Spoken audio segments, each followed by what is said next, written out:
like a farm in the Midwestern United States? Actually, we are looking at the state of Alaska. The story of this new state is a big story of a big land. A rich land that is being developed by hard-working settlers who are building a new region out of our last frontier. Let's get better acquainted with Alaska so we can understand why it's so important to us. One reason for Alaska's importance is its geographical position in the path of the air routes over the roof of the world. The airplane is making Alaska a center of the new communication routes of our air age. Another important feature to notice is Alaska's size.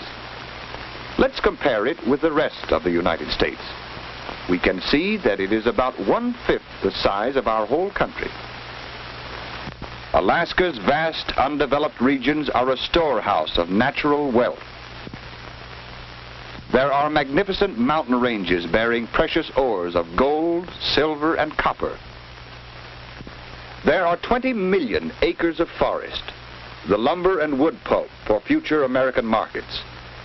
There are cold rivers that are teeming with fish. And along the coastline, there are untapped deposits of oil. Because Alaska extends about 1,200 miles from north to south, it has a variety of climate. For example, north of the Arctic Circle, we see Alaska as most of us know it, a barren, windswept region. Here, the summers are cool, and the ground just below the surface is always frozen. But did you know that in central Alaska, the heat of summer is about the same as that in New York City? And along the southern coast, the climate is similar to that in Seattle. So Alaska, as we are beginning to see, is not a land of endless ice and snow. Alaska was brought closer to us with the building of the Alaska Highway in 1942. Built with the cooperation of our Canadian neighbors, this famous highway connects with the Canadian roads at Dawson Creek, thus completing the first land route between Alaska and our other states. From Dawson Creek, it is a 1,500-mile drive to the end of the highway in Fairbanks, Alaska. Building the Alaska Highway was one of the great engineering jobs of our time. Men had to cut the road through the forest wilderness and build it up over the soft, swampy ground called muskeg. The road stretches across beautiful, rugged country that is sometimes called America's last frontier. Terminus of the highway is Fairbanks, an important transportation center in the heart of Alaska. Here is a growing community with paved streets, theaters, hotels, and stores. Most of the buildings, such as this hospital, are of wood, which is so plentiful here. The houses themselves tell the story of the growing town. Although modern houses such as these are being constructed, many log cabins are also built. Fairbanks is linked to the surrounding region by telephone and telegraph. It also has bus service to other towns in Alaska, and it is connected to the southern coast by the Alaska Railroad. The most important means of communication in Alaska are the radio and the airplane. Alaskans have been called the flyingest people in the world. And when we remember how big Alaska is, and how much of it is covered with forests and mountains, we can understand why airplanes are the best means of getting from place to place. We have already seen something of Alaska's importance in the air age. The shortest air route from the United States to China, for example, passes through Fairbanks. Large planes have given Alaska a new place in world transportation.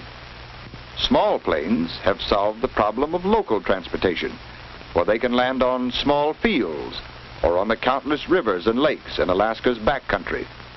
On some planes, pontoons are replaced with skis in the winter for landing on ice and snow. Planes carry mail, furs, meat, medicines, livestock, supplies of every kind. Here, for instance, mining machinery weighing 900 pounds is being loaded into a plane. It will be flown over mountains to this mining camp in an isolated mountain valley.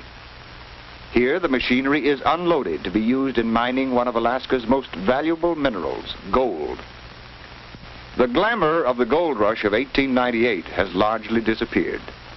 Today, gold mining is a big industry, using mechanized methods. The old prospector with his pick and shovel has been replaced by the modern hydraulic miner. The early miners exhausted most of the gold on the surface, so today big dredges dig the gold ore that lies deeper in the earth. Gold mining is a valuable industry, but Alaska's greatest source of wealth is salmon fishing. More than half of the world's supply of salmon comes from Alaskan canneries. In June and July, the shallow waters of the Gulf of Alaska and of Bristol Bay are dotted with fishing boats. Fish are also caught in Alaska's many rivers. Here is Alaska's greatest treasure, the silver salmon, worth more to us than Alaskan gold. In addition to fishing and mining, agriculture is being developed as a new industry. Most of us have heard about the Matanuska colony in southern Alaska, begun by settlers from Minnesota, Wisconsin, and Michigan. Like our early pioneers, these Americans faced the tough job of clearing the new land. But today, the fertile soil yields excellent crops, and the valley wilderness is being replaced with cultivated fields. Some farms are devoted to raising poultry, or hogs, or dairy cows. Dairy farming has proved to be profitable in Alaska today. But what about old Alaska, the land of the Eskimos? To see that, let's go from the Matanuska Valley to an Eskimo village near Nome. Of course, the trip is made by plane. Flying northward, we see one of Alaska's most magnificent sights, Mount McKinley, the highest mountain on the continent of North America. Here are jagged peaks and vast regions of ice and snow, a strange, cold world.